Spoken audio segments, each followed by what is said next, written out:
2nd century. And I think if my little clicker works, I'm going to, oops. What? Back in the back? Point to the back. You turn it on. Where's my guy, huh? Did you turn it on? Turn it on.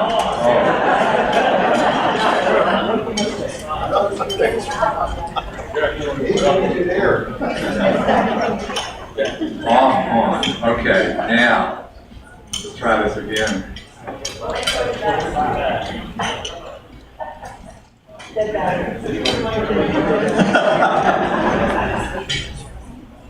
All right, someone needs to help me with my clicker. All right,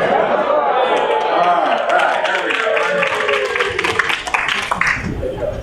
All right, the purpose of the meeting today is to introduce myself to a lot of people that don't know me, and because I came into the club in 2002, and to prove it, where's Mr. Russell?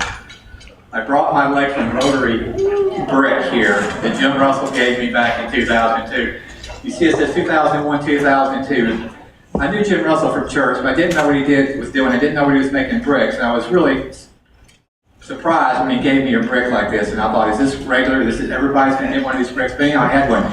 But let me tell you, the good news of that was at that meeting, I think Mr. Mutz, before he was mayor, brought a Tampa Bay Bucks football player to the same meeting when I got my brick. So on the back of my brick, I have an autograph from Derek Brooks, the Hall of Fame football player from Tampa Bay Bucks. My biggest regret is that a year or so later, Leroy Selman came through, and I didn't bring my brick in for another autograph. But now next week, our program next week is Sheldon Quarles, another linebacker from the Bucks. And he's not in the Hall of Fame yet, but anyhow, I just wanted to show you that, Mr. Russell, I've kept this from all these years in remembrance of you. I might throw it at you sometime if you haven't. Okay, as far as announcements, there's only one announcement I have. We do have a board meeting this afternoon. Our board meeting is going to be at Central Florida Speech and Hearing Center. Roxanne Bonta has allowed us to use that space. You'll be in the Ruthven Community Room. If you haven't been there before, I will explain that to you. Again, I'm here today since I was 16 years ago, when I gave my last presentation about who I am. We've got a whole lot of new members in here since then. And we've been doing senior discussions, and so I gave my beginning discussion in 2002. I now qualify as a senior, so I'm going to give my senior discussion so the rest of you will understand what's going on. Let's see. Yeah.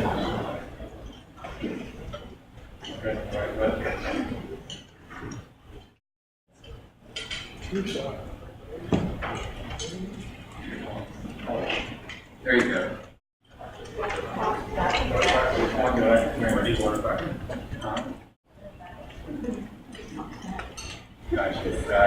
Okay. First thing I wanted to talk about, some of you might wonder, why am I called Joel? Okay. For the first 40 or 50 years of my life, I was Joe, or to my family members like Greg and Matt and everybody, I was Joe Lawton. That's a good Southern initial. You know, you get the first name and the middle name along with it, and you'll hear them call me Joe Lawton from time to time. I'm fine with that in many ways, and that Lawton is referring to the Lawton Childs side of the family. For those of you that don't know, my late mother, Jeanette Childs Ruthven, was the older sister of Lawton Childs. And so I was really named after my two grandparents, the Joseph side from the Ruthven and the Lawton side from the Childs. But when I moved back to Lakeland in the 2000 or so, and we started getting the office, and people started calling the office and said, I want to speak to Joe, it was a little confusing having my father and me there. So I had to change my name, and not change my name, but add my initials. So that's why everybody calls me Joel. Sometimes they get to be Joel, whatnot. But I've gone by Joel now for 18 years, so I can answer to that pretty well. Okay, the next thing I wanted to show, at one point in time, I was a very handsome little kid, as you can see from this write-up. It actually says in the newspaper, back to a great year, this year is handsomest ever, Joseph Lawton Ruthven. So I'm going to claim that at that point in time.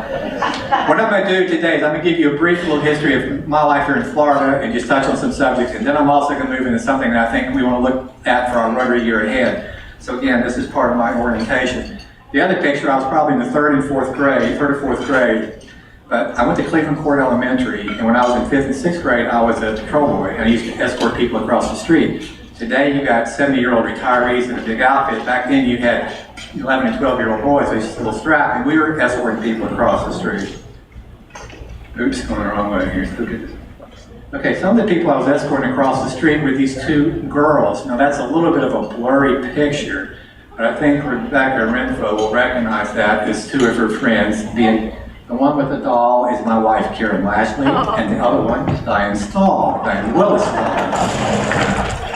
Now, if we look ahead a few years, we have Karen Lashley and Diane Willis Stahl back together again, and this is when I got married. Diane has been Karen's best friend for life, so she was the maid of honor.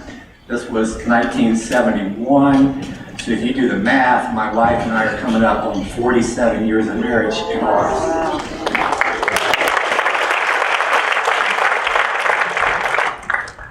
I'm going to show you a picture of my 91-year-old father when he was a good bit younger, back in 1971, with my late mother, Jeanette Childs Ruthven. This is when we got married.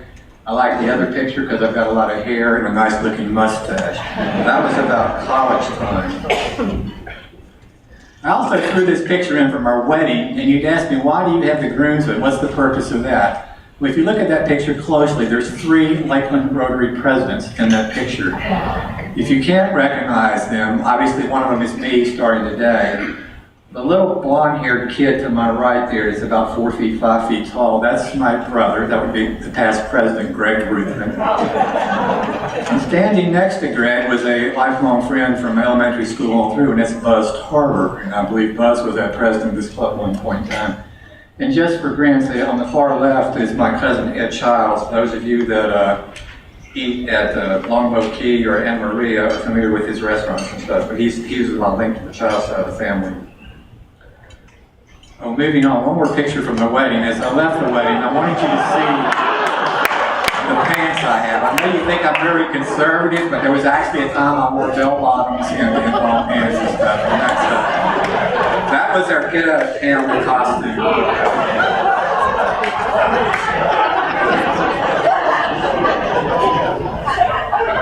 Okay, this next picture is, I'm not going to go through my whole life, but this shows where I live, which the different states I lived in at various times. The North and South Carolina were in my very early childhood. I was born in Charlotte, North Carolina, and I lived in South Carolina, in Charleston for a while. My father worked for B.F. Goodrich, and they moved him around a little bit. So we were in Charlotte, North Carolina, Shelby, North Carolina, and then Charleston. And then he decided to go in business for himself, and so he moved the family to Lakeland, which again was the home of my mother. And he opened a tire store called OK Tire Stores on Memorial Boulevard. Again, that was back in the late 1950s. I'm going to come to these other states later. Obviously, I lived in Tennessee, Louisiana, and Illinois, and some of you know that I lived out in the desert for a while, and I'll explain that in a minute. My Tennessee experience was at Vanderbilt. I went to college at Vanderbilt in 1968 and 1972. I know we have at least one other Vandy grad here. Where is Mr. Cowley? Right here, West Cowley. And I majored in mechanical engineering and was there for 4 years. My wife and I got married a year before I graduated, so she joined me in Nashville last year. We went to a lot of Johnny Cash shows. He came on the campus frequently. And the one thing I needed to say, I think I mentioned to her before, to the president-elect, while I was at Vanderbilt, our team, football team, beat Alabama with Bear Bryant on the sidelines. That's the last time they won that game.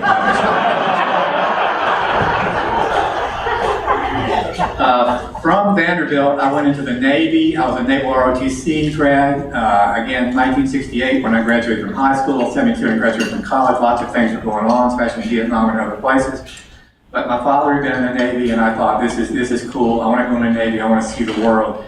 And so I didn't know where I was going to go, but they sent me to this ship, which is the DD-699, the USS Waldron. It was built in 1944. It was out with World War II and Korea and Vietnam, and I got in on his swan song. And when I hoped I'd see the world, I got sent back to Florida to Jacksonville Mayport Naval Station. I ended up living there for 3 years, and my destroyer was primarily used for training reservists. And so most of my steaming was up and down the East Coast to the Caribbean to Gitmo and up to Canada a couple of times. So I did not see the world from the Navy. And then when they sold this ship to Columbia in 1973. So we decommissioned it and sent it to Columbia. Then I spent a year and a half at the school in the Fleet Training Center, and I was training firefighting in and damage control. So my Navy career ended in '75, although I did work in the reserves for another 8 years. The next picture shows where I went to work. I was a mechanical engineering degree, interviewed with other companies, but hired on with Shell Oil Company. I was in a part of Shell Oil that was not going out looking for oil, it was refining oil at chemical plants. And Karen and I spent 11 years in the New Orleans area at a refinery called the Norco Refinery. And then is when my adventure happened. It goes back to the camel. We went to Saudi Arabia for 4 years. I'm going to tell you a little bit more about that later. And then we moved back to the States, to southern Illinois. We lived in Wood River, Illinois, which is right across the Mississippi River from St. Louis. So I had a 25-year career with Shell. And then my next job, I came back home to join the Ruthven family business. And as you can see, my father and brother are obviously all in the business, been there for quite some time. This is a recent picture of us taken out in front of our sign on 41 Lake Morton. You'll see one young whippersnapper standing in the back. That's Brandon Clark. And Brandon, where you begin to introduce Brandon. He's standing back here. That's he was very smart. He married into the Ruthven family. And he's got a great financial background, North Carolina graduate, and he brings a lot of banking, lots of skills to us. He's just been with us about 2 months now. Again, this is Greg's son-in-law. He married Greg's daughter, Lauren. Most of you know that we were in a nice historic building over in 41 Lake Morton. I just wanted to share with you what it looked like back in the 1920s. You see the dirt road. Again, it's somewhat of a blurry picture. My father did not buy it in the 1920s. He bought it in about the 1980s, I think. And anyhow, we moved in, made it into an office building. It's been a great, beautiful place. It's a place we have difficulty sometimes taking for granted, but it's a neat place. I'm going to flash through a couple of family pictures now. Again, this is a family 5 when we were growing up in Lakeland. Obviously, you see my father, my mother, Jeanette Childs, and my brother looking even younger in this picture, Brother Craig. And me in my late high school days. The middle girl is obviously my sister, that's L Ruthven Hagen. And she's a very special person to all of us. I just wanted to update you briefly. She's still having issues from this encephalitis attack she had almost a couple of years ago. She's made a lot of good progress, but she's got a long way to go. And we appreciate you guys asking us to think about her. So none of you people in here were in school with her or knew her growing up. And so, again, we're wishing well for my sister. Moving forward is what Karen and I look like when we had 3 sons. The youngest baby in the middle is my son Tyler, so this was like 1982, and we were living in New Orleans. Again, I still had some very nice hair and a mustache. My wife is looking very good in that picture. Now this next one is a picture of us in Saudi Arabia. Now I'm not sure you can pick out my wife. It's a little bit, she sort of blends in with the background in that picture. If you look at her carefully, you can see her hand over my youngest son's shoulder. And obviously this is not what we wore on a routine basis, but we did have a picture taken of us in this outfit while we were there. The black thing she's wearing is that robe called Empire. You'll notice also I had a nice long beard, somewhat reddish. Interesting enough, when I was working for an oil company, I could not have a beard because I had to have a gas mask that could fit my face. But when you were working in Saudi, all the Saudis had beards, and so they just threw that rule away. So I went ahead and grew a beard and took a little bit of risk about the gas mask. It might not have been the smartest thing to do, but I survived that. I just want to show you there's a little bit of daring in me occasionally. Those 3 boys I showed you in the picture obviously grew up and went away. My oldest son went to the Air Force Academy and was an Air Force fighter pilot for 20 years. He actually finished his 20-year career April 22nd, on his last flight. This picture of him in a jet is actually taken at the Sun and Fun in Lakeland, where we proudly got to have him fly down for the Sun and Fun and share his jet and display his jet. Again, he's married and has 3 darling kids. My middle son is the one that went into the Navy. He was trying to outdo his brother a little bit. He went to Florida State University. He was a Naval ROTC guy. Interesting enough, his Naval ROTC training all came to Florida A&M. And he went into the SEAL program. We weren't sure he really could make it because he was sort of small, but he went through BUDS, passed BUDS, and got into SEAL. In fact, his BUDS training was part of it was shown on a Discovery Channel 3-part episode. You're cycling through TV one night, you see something about SEAL training, you might see my son. He's been, in this picture is when he was in Afghanistan. He's been in Afghanistan and Iraq. Unfortunately, his SEAL Team 10 was over in Afghanistan when the lone survivor incident happened, and the guys, he had 3 or 4 guys that were in the helicopter that went for the rescue. They got killed in that instance, so he was over there. That was a very nervous night for us when we heard about that, and we were certainly sad for those that had a loss. This is another picture of him with his broken wrist. I can't tell you how he broke the wrist, that's classified.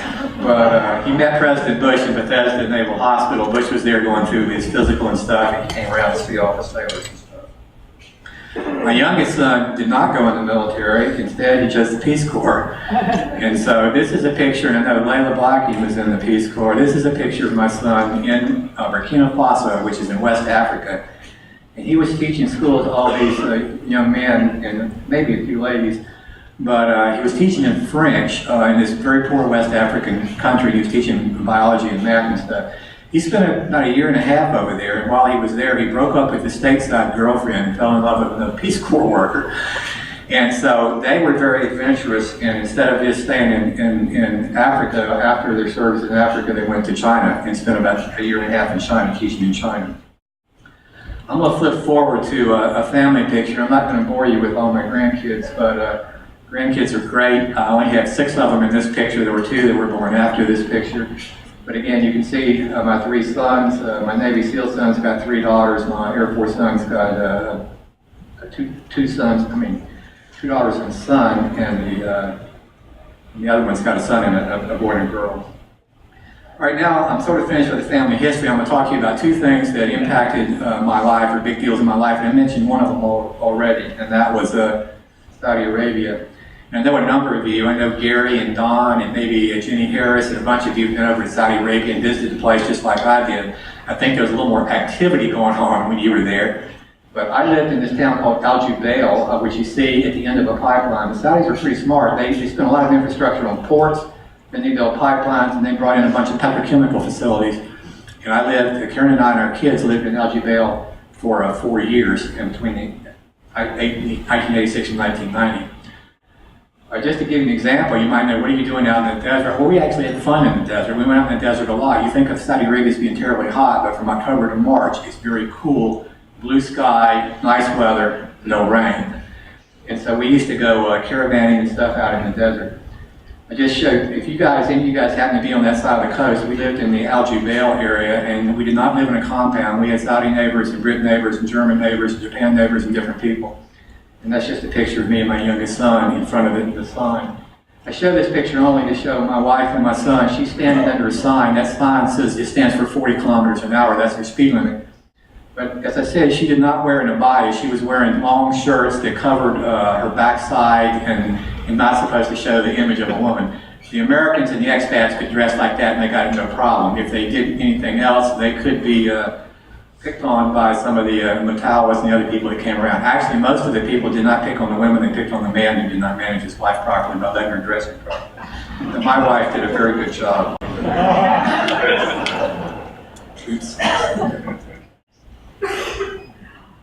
Okay, well this picture is a picture of a bunch of caravans. We used to go out a lot, we camped out a lot. We've got 8 or 9 caravans, we're out in the desert. Again, you're saying, well, what can you do? Well, we drive the dunes. If you guys remember Sand Mountain over here, we had sand mountains all over the place. The kids loved going out there. We would, again, when you camp out in the desert, you got to bring everything. You got to bring your wood, your water, and everything. And there's no porta potties anywhere. You got to go find a place. There's no trees behind either. So you got a different kind of camping experience in the desert. This is a picture from top of one of the dunes. If you look down, you can see my kids starting to climb or run down the dunes. You see a truck way in the background, and you probably can't pick it. There's a couple people down there standing in the background. So we were up a couple thousand feet and just playing in the sand, as you speak. Now, one thing that did happen is somewhat unusual while I was there. There's a headline here that says 4 Saudis executed for sabotage or murder. I had a remarkable day one day when I went to work and my manager told me 4 of our employees were executed yesterday. That sabotage incident happened in our plant. We had a petrochemical facility, as there were lots of petrochemical facilities around there. Karen and I and the kids were actually over in Egypt at the time. As we're flying back from Egypt, one of my fellow employees who's working over there, he tells me, I want you to tell you, there's been an explosion. And no one was hurt, but we've got a fire going on. We had a fire that burned for 8 days in this tank. And there was lots of concerns about having a levee. We had to keep the fire burning so we couldn't have a gas cloud. But anyway, it was an exciting period. It was also happening during Ramadan. And the Saudis came in and they started interrogating everybody in the middle of the night. Lots of things went on. But again, this thing happened in April, and there's 4 guys who were all Shiites. This was Saudis, mostly a Sunni country, but we had Shiite employees.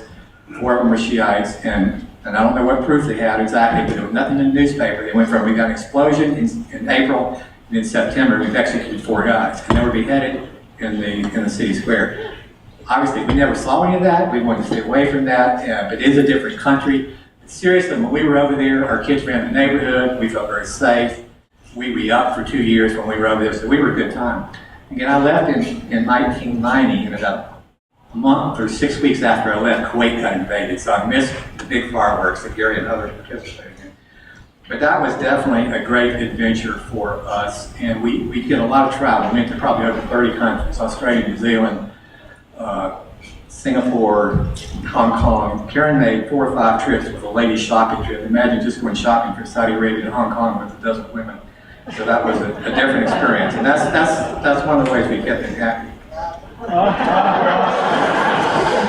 Okay, the next thing I want to share with you, in this club we have lots of remarkable people, and one of our past presidents that I sometimes have envy of is President Scott Franklin. I can't believe some of the things he's done in his life, such as flying jets, landing on aircraft carriers. And the day he did that program about climbing mountains in every continent, I thought, have I ever had a Scott Franklin moment in my life? And then recently, Scott kayaked around the whole Long Beach, Longboat Cove. You know, what was that, 16 or 17 miles? More than that. Well, so anyhow, I'm trying to think, is there anything I could do that compare to Scott Franklin? There's only one small thing, and it probably doesn't compare. Now, if you look at this plane here, this is an Aeroflot plane. Maybe Scott or one of you military guys can tell me exactly what it is, but this is over in Russia. And the strangest thing happened to me in the year 2000. I got a phone call from someone that says, you won this contest off your credit card. I said, this has got to be a gimmick, you know, and I almost hung up. But he talked to me a little bit more. He said, you had won a trip that's going to take you somewhere where you can do a zero-gravity flight in a plane. And the zero-gravity flight is going to be in Russia, in Moscow. And I thought, wow, that sounds strange. And first of all, I didn't even want to consider something like that. We know he had 3 sons. I went home and told my 3 sons about this. Every one of them said, I want to go with you. You were going to go with one guest, and you were going to get to fly in this jet. So again, I couldn't take the 2 military sons, because obviously they couldn't go over there. So I ended up taking my 18-year-old son, who was a freshman at Tulane. And so seriously, we flew, they paid all the expenses of going to Saudi, not going to Moscow. But, you just went backwards here. Okay, this is proof that we were in Moscow. You see the structures in the back. It was in December, it was cold, and there was some snow and stuff. So we flew over, we spent a night in a hotel, and then the next day we met up. In this trip, this flight, we were going to have 6 of us guests, 2 from the United States, 2 brothers from Spain, and a married couple from Russia. So there were 6 of us that were going to go on this zero-gravity flight. Now this is our preparation when we get on the flight. You know, you normally go on a jet and you talk about seat belts. On here, the Russians told us, put on this parachute and be prepared to bail out the back if we have a problem. And when I drove up to this airport, it's the Yuri Gagarin airport, and there were like 8 or 10 trains, 10 planes. Every single one of them except one had been cannibalized. There were just parts on the So we got to the plane, there's one intact plane, and they said, okay, this is the plane we're going to go on. And before we got there, I said, well, hey, I need to go to the terminal for a minute. I need to use the restroom. And they said, no terminal here. You need a restroom in the woods right out. So I'm really getting, sort of nervous on this thing. This is before I do stuff. Here's a Russian cosmonaut that was on the plane with us, and we were helping support his training, I guess. I wore the Air Force sweatshirt in honor of my son in the Air Force Academy, and the Florida State hat in honor of my other son. So if something happened to me, they'd find me and and that's my son over there, okay?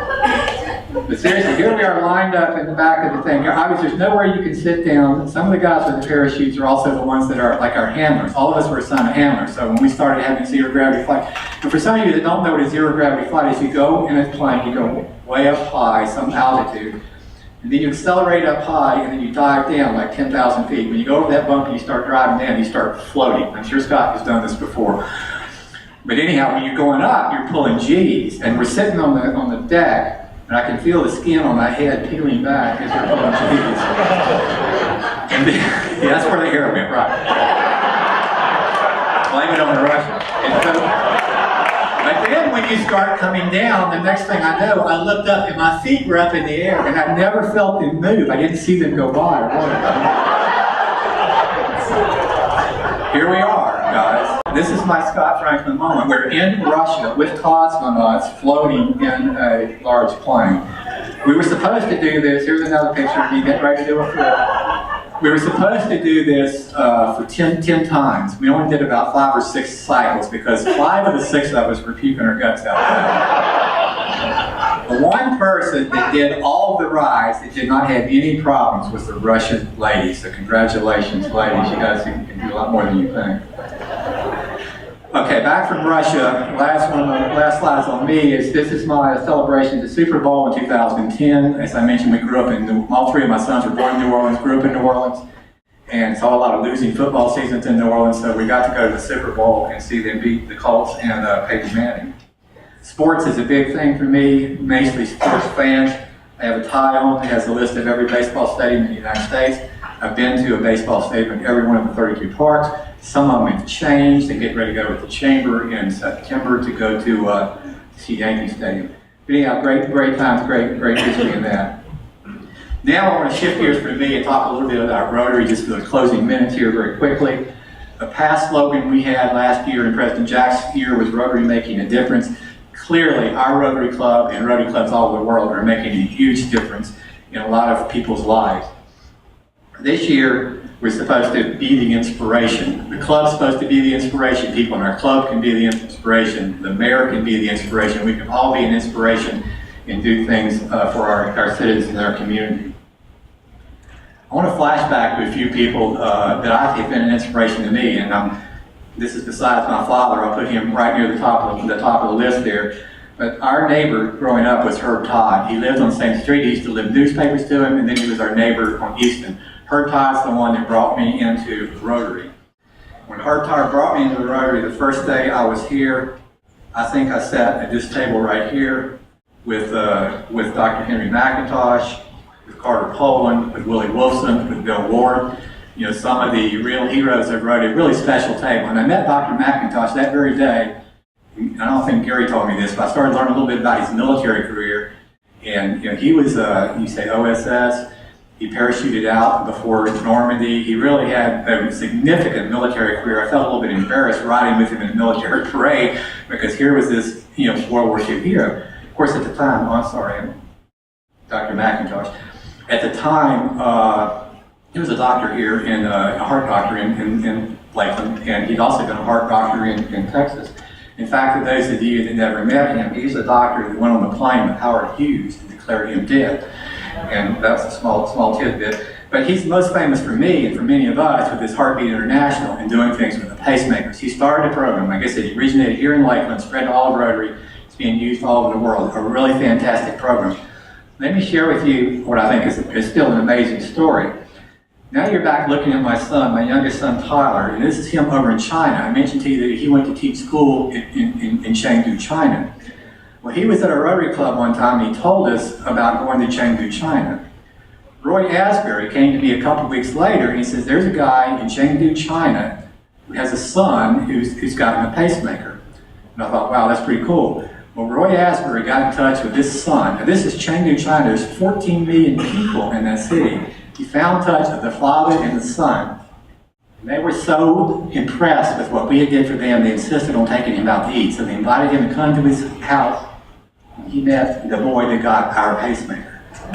So that's really a moving story, and we should all celebrate that.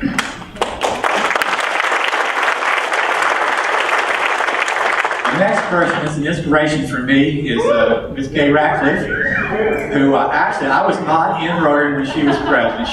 She didn't go out, did she? Still here? Where are you going? Okay, she's still there. Okay, Gary. Sorry, I didn't recognize you. Gay Ratcliffe, I was on her board for almost, I think it was 9 years we spent with Gay, but before that, Gay was involved at the Central Florida Speech and Hearing Center with my mother's rehabilitation from a stroke. And after my mother passed of a stroke, my father and the Ruthven family contributed money to the Speech and Hearing Center to have a Jeanette Childs Ruthven room, and it was there for many years. We had many meetings in there. In many of those board meetings, I met many of you Rotarians. In fact, I recruited some of you Rotarians to that board. One of the future Rotarians I recruited was Larry Spall, my good friend. And I told him, he could just serve for a year or so. And then I got him on the board, and when Gay retired, I had to get a temporary person to replace Gay. And Bill Butts and Jenny and a few others of us, we recruited Larry Spall to replace Gay. And I told him, hey, it's a 6-month assignment, no big deal. Well, Larry was there for 3 years. And he managed the movement from the old place to the other place. There's a lot of people in this room that have a lot of ties with that, but Gay Ratcliffe was the heart and soul of that for, I'm going to say 40 years, a long, long time. And she certainly was an inspiration to me, and being the first president of this Lakeland Rotary Club was a huge accomplishment, and I consider her a very dear friend, and I appreciate her coming from the villages here today. Another, and again, all of our presidents are good for us. Bryce Philp was. Bryce, you're really going to miss you, Bryce. I was really impressed with Bryce's AED project. When the AED project came up in his year, I thought, man, this is really special. Going out and getting AEDs, and it made me want to contribute more money, get more involved. We got those AEDs and all those police cars. We know those are going to save lives, just like the pacemakers. Again, something this club did. And this is part of being inspirational. I think we are an inspirational club. We want to continue being an inspirational club, but we did it. This is just some of the leaders. Now I bring up Jack again. I have to bring up Jack again. It's not optional for me not to bring up Jack again. You didn't get that not optional? That was Jack's slogan. No, Jack did a fabulous job, and besides leading us to our 100th anniversary, one of the most impressive things he did was this 100% Paul Harris Fellows. And I really think that's an amazing accomplishment by this club, and it happened under Jack's leadership, and that's just sensational. And then the last person, as I'm going to close this thing, I am inspired by is obviously Fred Others. And Fred is Mr. Rotary, as we all know. He's been here, I don't know if it's forever is the right word, for a long, long time. He's already been a tremendous help for me, learning the ropes, and I got a lot more things I need to learn from him. Obviously, he's a past president, but I really think it's fabulous that we have him here. Now, oops. I've lost, no, wait, I guess one thing. I want to show you this one thing. That's when I was in Toronto, I went to a number of breakout sessions. That says WASH RAG or WASH RAG. The breakout, WASH stands for Water and Sanitation and Hygiene, and the RAG stands for Rotary Action Group. Rotary International is doing projects all over the world, some of them support water. Past President Ron Denny and others have spoken to me recently about maybe this is the time for us to do something outside of our area of comfort and go somewhere else and do something looking at. We're going to be talking about that at the board today. There's options to go to Honduras or Haiti or Guatemala and other people and do the water project, which I think would be very, very meaningful to our folks. The other water thing I want to think about and talk about is we're going to talk about Bonnet Springs Park. Bill Tinsley is going to come to speak with us either this month or early next month. Bonnet Springs Park is going to be to Lakeland, what Central Park is to New York or other big parks in the big cities. Our Kiwanis brothers have always already made a significant contribution. I think there's opportunities for us to join that and do some things. And this is not just a playground, this is for the whole community. So I'm throwing out 2 ideas that I want us to talk about and think about. We're going to discuss at the board today. I'm going to look forward to your ideas and welcome anything else you have to say as we go into this Rotary Year. I am out of time and I am finished. Thank you very much for listening to my presentation.